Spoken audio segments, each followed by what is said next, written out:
Welcome to PICM classes. आज हम लोग बात करते हैं प्रपोर्शन के बारे में। लास्ट वीडियो में हम लोगों ने बात किया था रेशियो। तो रेशियो आई थिंक आपको क्लियर हो गया होगा। आज हम लोग देखते हैं प्रपोर्शन। तो प्रपोर्शन से आप क्या समझते हैं? एज सपोज हमको 4 नंबर्स दिए हुए हैं, A B C and D। ठीक है, तो प्रपोर्शन को इस तरह से लिखा जाता है। साइन इसके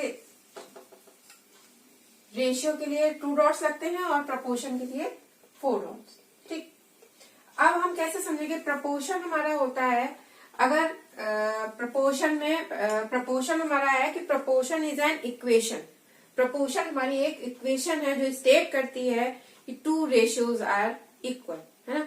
अब कैसे? अगर हम इसको लिखेंगे A/B इक्वल C/D। ठीक है, तो दिस इज हमारा, ये कहलाता है आपका, this is called proportion. It means कि प्रपोर्शन हमें क्या समझ में आ रहा है कि प्रपोर्शन हमारा होता है कि प्रपोर्शन एक इक्वेशन है ना, या कि एक इक्वेशन है। एक इक्वेशन है जो आपको ये शो कर रही है कि हमारे नंबर जो है, जो रेशियो है, वो इक्वल है। ठीक, इक्वल का साइन। अब इसमें लास्ट इसके कुछ बेसिक्स है ना, अगर उनको हम माइंड में रखेंगे तो हमारे क्वेश्चन बहुत इजीली लगेंगे। ठीक है, अब इसमें B और C को हम लोग कहते हैं प्रोडक्ट ऑफ मीन्स। ठीक, प्रोडक्ट ऑफ मीन, प्रोडक्ट का मतलब आप समझते ही हैं, 2 चीजों को मल्टीप्लाई करना है, और मीन क्योंकि बीच के नंबर है तो प्रोडक्ट ऑफ मीन्स। और इन दोनों नंबर्स को हम लोग कहते हैं product of extreme, A and D।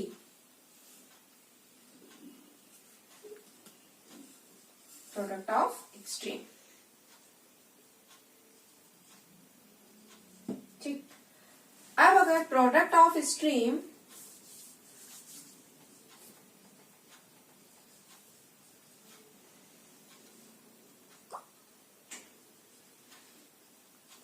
Is equal to है प्रोडक्ट ऑफ मीन्स के,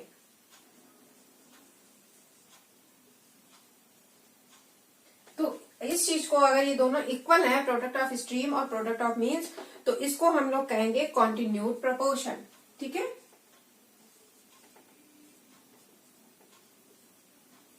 कॉन्टिन्यूड प्रपोर्शन मतलब अगर ये दोनों चीजें एक दूसरे के इक्वल हैं तो हम क्या कहेंगे कि हमारा प्रपोर्शन कैसा है? कॉन्टिन्यूड प्रपोर्शन है। ठीक है, प्रोडक्ट ऑफ एक्सट्रीम और प्रोडक्ट ऑफ मीन अगर इक्वल होंगे तो कॉन्टिन्यूड प्रपोर्शन में है। एज सपोज एक क्वेश्चन इसमें आपका आता है कि आप बताइए कि ये प्रपोर्शन में है कि नहीं। तो अगर प्रोडक्ट ऑफ एक्सट्रीम और प्रोडक्ट ऑफ मीन एक दूसरे के इक्वल हैं तो हमारे रेशियो प्रपोर्शन में है। ओके, एक क्वेश्चन इसी पे बेस आता है। एक आता है क्वेश्चन आपका मीन निकालने के लिए। तो मीन क्या होता है? मीन मैंने बताया आपको कि ये है बीच के नंबर B और C। अब अगर हम इसको ऐसे लिख दे, B को रिपीट कर दें, ठीक है, तो ये हमारा क्या हो गया? Product of mean. तो प्रोडक्ट ऑफ मीन क्या हुआ? B square. B स्क्वायर किसके इक्वल हुआ? A इंटू C के। तो ये हमारा होता है प्रोडक्ट ऑफ, ये मीन निकालने के लिए इसमें क्वेश्चन आएगा तब हमारा यहाँ पे यही वाला फॉर्मूला लगेगा, B square equal to A into C। ठीक है, चलिए अब इसके हम लोग प्रॉब्लम सम लगाते हैं क्वेश्चन के।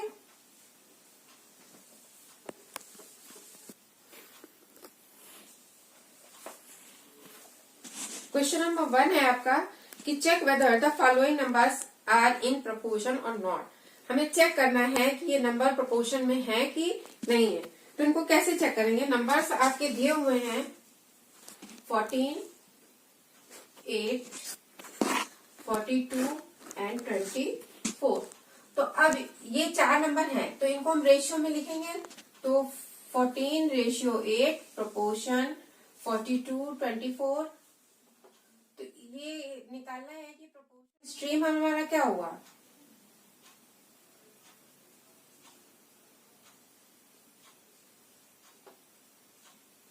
Fourteen into 24। और प्रोडक्ट ऑफ मीन्स क्या हुआ? प्रोडक्ट ऑफ मीन हुए हमारे 8 एंड 42। अब इसको मल्टीप्लाई करते हैं।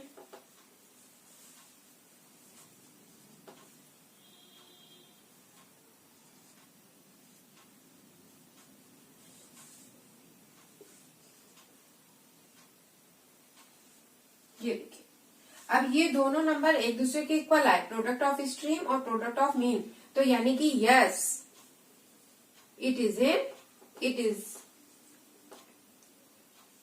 प्रोपोर्शन। ठीक, यानी कि ये हमारे प्रोपोर्शन में है। और अगर ये इक्वल नहीं आएगा तो ये हमारे प्रोपोर्शन में नहीं होंगे। नेक्स्ट क्वेश्चन इसका देखते हैं, ये फ्रैक्शन में दिया हुआ है, अगर फ्रैक्शन में होगा तब कैसे करेंगे।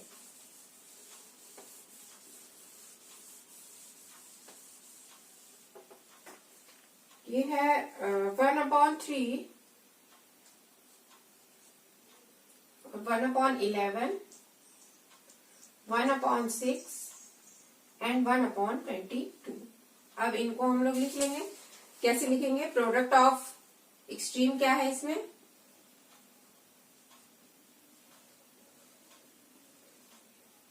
प्रोडक्ट ऑफ एक्सट्रीम है 1/3 इंटू 1/22। इसको मल्टीप्लाई करते हैं तो क्या आएगा? 1/66। और प्रोडक्ट ऑफ मीन क्या है हमारे इसमें? प्रोडक्ट ऑफ मीन है 1/11 इंटू 1/6। तो जब इसको मल्टीप्लाई करते हैं तभी ये 1/6 आता है। तो yes they are in proportion.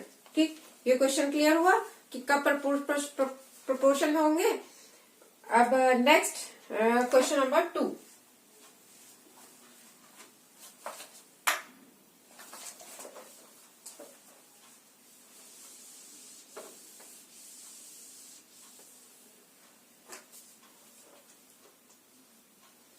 Question number 2 है आपका, find the value of x in each of the given proportion. Proportion में दिए हुए हैं और x की वैल्यू फाइंड करनी है।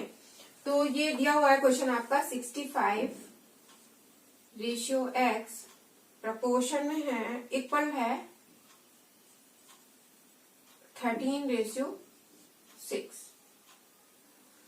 तो अब ये जब अगर हमको निकालना है कि इक्वल है, x की वैल्यू फाइंड करनी है, तो प्रोडक्ट ऑफ एक्सट्रीम यानी कि x इंटू 13 इक्वल टू किसके हो जाएगा? 65 इंटू 6। तो x इक्वल क्या हो जाएगा? 65 इंटू 6/13। ठीक है, x की वैल्यू निकाली थी तो हमने यहाँ पे प्रोडक्ट ऑफ स्ट्रीम और प्रोडक्ट ऑफ मीन वाला फॉर्मूला लगा लिया। ठीक, अब इसको देखते कैलकुलेट करते क्या आती है इसकी वैल्यू? 30, यानी कि x की वैल्यू कितनी आती है हमारी? 30 आती है। इसी में आपको एक मिक्स फ्रैक्शन में दिया हुआ है, एज सपोज ये दिया हुआ है, सेकंड पार्ट है इसका 1/15 रेशियो 1/4, ये इक्वल है x रेशियो 1/5।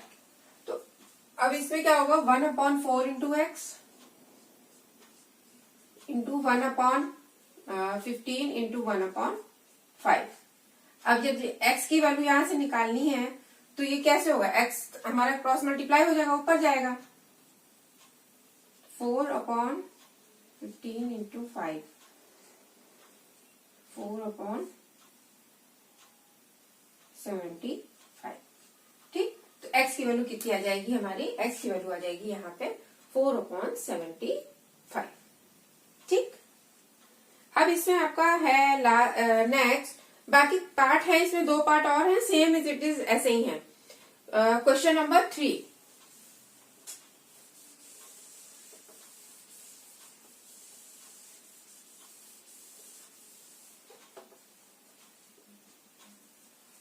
क्वेश्चन नंबर 3 है आपका, find the fourth proportion to. इसमें फोर्थ प्रोपोर्शन पूछ रहे हैं, 3 नंबर दिए हुए हैं हमको। क्या दिया हुआ है? 9, 36 एंड 19 दिया हुआ है। अब हमें फोर्थ प्रोपोर्शन इसमें निकालना है, तो फोर्थ प्रोपोर्शन हम लोग सपोज कर लेंगे कि x है, तो ये हो जाएगा 9:36 और प्रोपोर्शन में हो जाएगा आपके 19:x। अब यहां से x की वैल्यू फिर वहीं पे प्रोडक्ट ऑफ स्ट्रीम और प्रोडक्ट ऑफ मीन वाला हम लोग फॉर्मूला अप्लाई करेंगे यहाँ पे। तो प्रोडक्ट ये हो जाएगा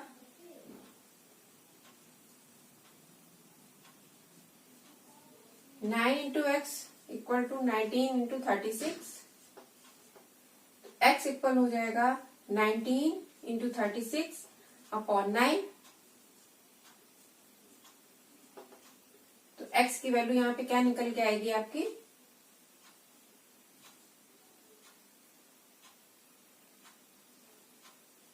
76। ठीक है, ये आपका आंसर है। सारे question find the fourth proportion वाले सेम एज इट इज ऐसे ही लगेंगे। फिर आपका क्वेश्चन नंबर 4। क्वेश्चन नंबर 4 में कह रहा है कि find the mean proportion between. अभी मैंने जब वीडियो आपका स्टार्ट किया था तो आपको बताया था कि मीन कैसे निकालना है ना। मीन में आपको 2 नंबर दिए हुए हैं और इसका मीन निकालना है। 2 नंबर है 81 एंड 100। अब मीन निकालना है यानी कि हमको एक्स स्क्वायर निकालना है। तो एक्स स्क्वायर इज इक्वल क्या हो जाएगा 81 इंटू 100। तो एक्स स्क्वायर इक्वल हो जाएगा आपका,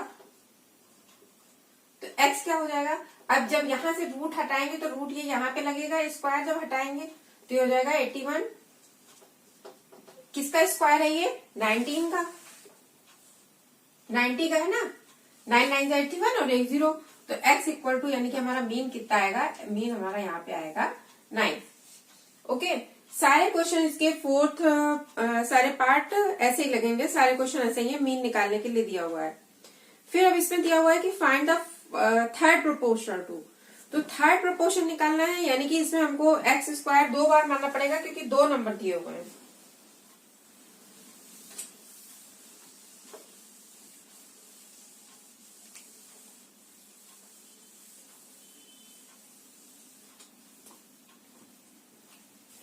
नेक्स्ट है आपका क्वेश्चन नंबर 6। ये कह रहा है कि show that numbers are in continued proportion. 3 number दिए हुए हैं और आपको बताना है कि कॉन्टिन्यूड प्रोपोर्शन में है कि नहीं। नंबर कौन कौन से हैं, नंबर है आपके 5, 25 एंड 125। तो आपको पता है कि कॉन्टिन्यूड प्रोपोर्शन में कब होंगे, कॉन्टिन्यूड प्रोपोर्शन में कब होंगे जब उसमें हमारी वैल्यू इक्वल आएगी, है ना। प्रोडक्ट ऑफ एक्सट्रीम और प्रोडक्ट ऑफ मीन जब इक्वल आए, क्या निकालना है आपको इसमें कॉन्टिन्यूड प्रोपोर्शन में निकालना, तो यानी कि थर्ड नंबर यहाँ पे x होगा और ये होगा आपका 125। तो इसको लिखेंगे x अपॉन 125। तो यहां से x की वैल्यू क्या हो जाएगी 5 इंटू 125 अपॉन 25। अब इसको सॉल्व कर लेंगे। 5 5 जा 25 और 5 से ये कैंसिल हुआ, 5 2 जा 10 और 5 5 जा 25। तो x की वैल्यू क्या आ रही है 25 आ रही है। अब जब x की वैल्यू 25 आ रही है तो यानी कि प्रोडक्ट ऑफ मीन हमारे क्या हो गए सेम हो गए। जब प्रोडक्ट ऑफ मीन हमारा सेम है तो ये वैल्यू हमारा क्वेश्चन सॉल्व हो जाएगा कि हाँ हमारे कॉन्टिन्यूड प्रोपोर्शन में है। नेक्स्ट है आपका क्वेश्चन नंबर 7।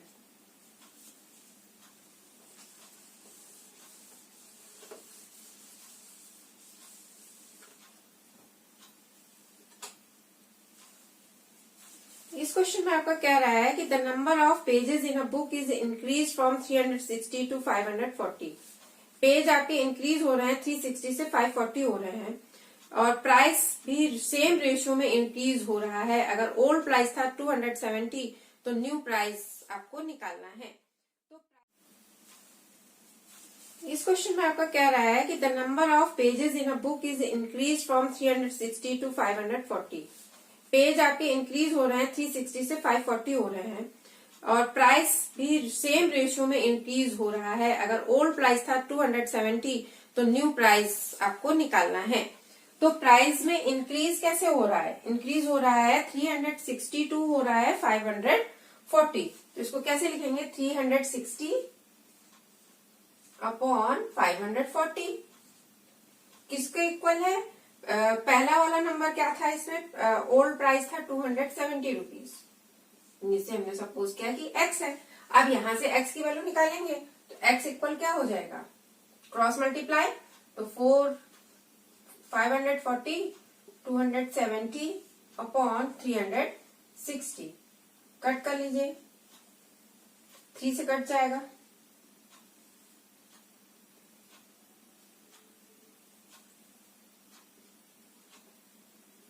फिर 3 3 जा 9 और 3 4 जा 12 और ये सपोज शायद फिर 4 से कैंसिल ये भी हो जाएगा, 4 1 जा 4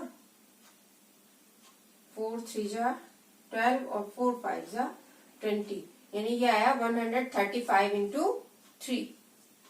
तो हमारी x की वैल्यू यहाँ पे क्या आएगी, x की वैल्यू आती है हमारी 405। ठीक है, यानी कि हमारा रेशियो में हमने निकाला तो न्यू प्राइस हमारा नंबर ऑफ पेजेस का कितना प्राइस आया, उसका आया हमारा 405। नेक्स्ट क्वेश्चन नंबर है 8।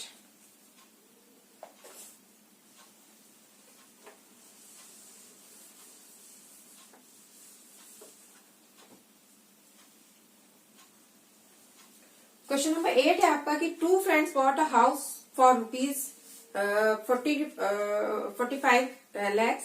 नीरज कुछ रुपए पेड कर रहा है इसमें 22 lakhs पे कर रहा है, और बाकी जो है संजीव पे कर रहा है। ठीक है, 3 years लेटर उन्होंने उस हाउस को सोल्ड कर दिया। तो जब सोल्ड किया तो how much Neeraj receive from the sale, तो उस प्लॉट को, उस मकान को बेचने पे नीरज को कितनी सेल हुई, कितना प्रॉफिट हुआ। तो इसमें निकालने के लिए, जैसे इसमें आपको क्वेश्चन में दिया हुआ है कि 2 फ्रेंड्स ने खरीदा है, नीरज का दिया हुआ है। जब हाउस की कॉस्ट कितनी थी, बॉट किया था हाउस को कितने रुपीज पे इन्होंने, 45 lakhs पे। ठीक है, और आप इसमें दिया हुआ है कि नीरज ने पेड किया। नीरज ने कितना पेड किया, नीरज ने पे किया 20 lakhs। तो इसमें सबसे पहले तो हमें निकालना होगा कि संजीव कह रहा है कि संजीव पेड रेस्ट, तो संजीव ने कितना पे किया, तो इसको निकालना है। जब हमें संजीव ने कितना पे किया तो क्या करना होगा इसके लिए, हाउस जितने का बिका और जितना नीरज को मिला उससे उसको सब्ट्रैक्ट कर लेंगे। जब इसको सब्ट्रैक्ट करेंगे तो ये कितना आएगा हमारा 25 लाख, है ना। तो संजीव ने कितने दिए, 25 पेड किए। ये यहाँ पे दिखा दीजिएगा कि इसको माइनस करने पे, सब्ट्रैक्ट करने पे आया है नंबर।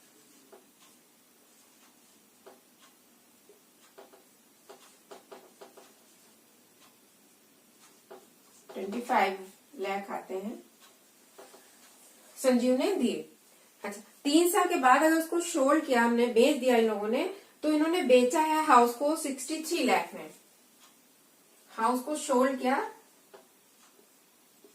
कितने में, 63 लाख। ठीक है, तो ये पूछ रहा है कि नीरज को कितना रिसीव होगा इस सेल से।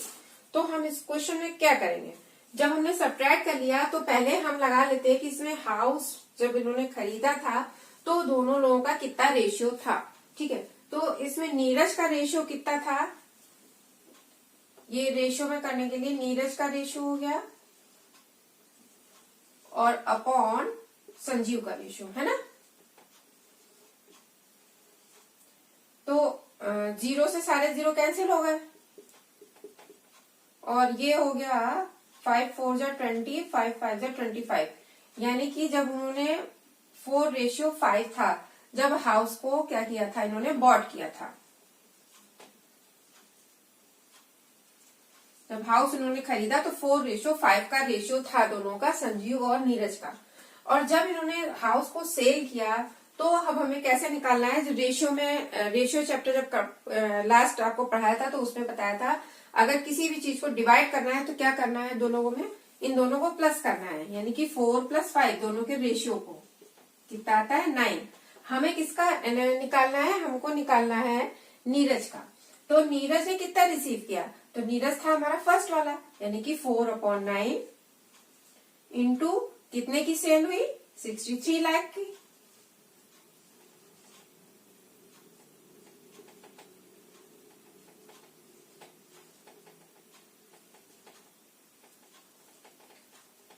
दिस इज योर आंसर, है ना। तो नीरज को कितना मिला, 63 lakhs में से 28 lakhs नीरज को वापस मिले। ठीक, क्लियर, ये क्वेश्चन समझ में आया। पहले हमको इसको रेशो में कन्वर्ट करना पड़ा, और रेशो में कन्वर्ट किया, उसके बाद ये आंसर आया है हमारा।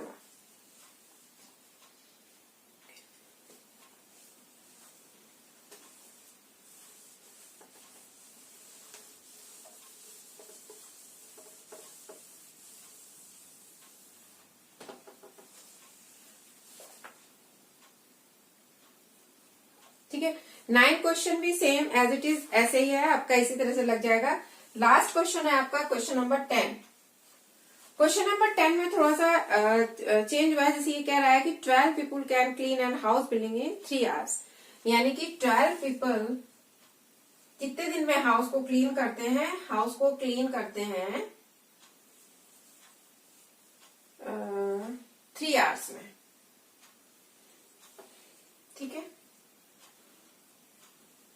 और अगर 4 पीपल लगे तो ये कितने टाइम में कन्वर्ट होगा? अब यहाँ पे इसमें जो है क्या हो गया है, रिवर्स हो गया है एक्स हमारा। क्यों रिवर्स हुआ है? क्योंकि अगर 12 पीपल किसी काम को करते हैं 3 आवर्स में, तो 4 पर्सन यानी कि 4 लोग उस काम को करने में ज्यादा टाइम लगाएंगे। ठीक है, यूनिटरी मेथड यहाँ पे लगेगा। तो यूनिटरी मेथड में इसमें क्या लगेगा? इनडायरेक्ट वेरिएशन वाला। तो ये हो जाएगा आपका 12/4 इक्वल x अपॉन 3 के। x इक्वल क्या हो जाएगा? 12 इंटू 3/4, यानी कि 4 3 12। तो x की वैल्यू कितनी आती है? 9 आवर्स, यानी कि कितना टाइम लगेगा? 9 आवर्स लगेंगे। ठीक है, यहाँ पे यूनिटरी मेथड में हम लोगों ने डायरेक्ट और इनडायरेक्ट वेरिएशन पढ़ा है ना, कि अगर कोई काम बढ़ रहा है और जैसे यहाँ पे हो रहा था कि कोई ज्यादा लोग काम कर रहे हैं, तो जाहिर सी बात है कम समय में करेंगे, और अगर कम लोग उसी काम को करेंगे तो ज्यादा टाइम में करेंगे। तो ये है डायरेक्ट और इनडायरेक्ट वेरिएशन वाला। और लास्ट आपको आई होप कि सारे क्वेश्चंस क्लियर हो गए होंगे। और अगर आप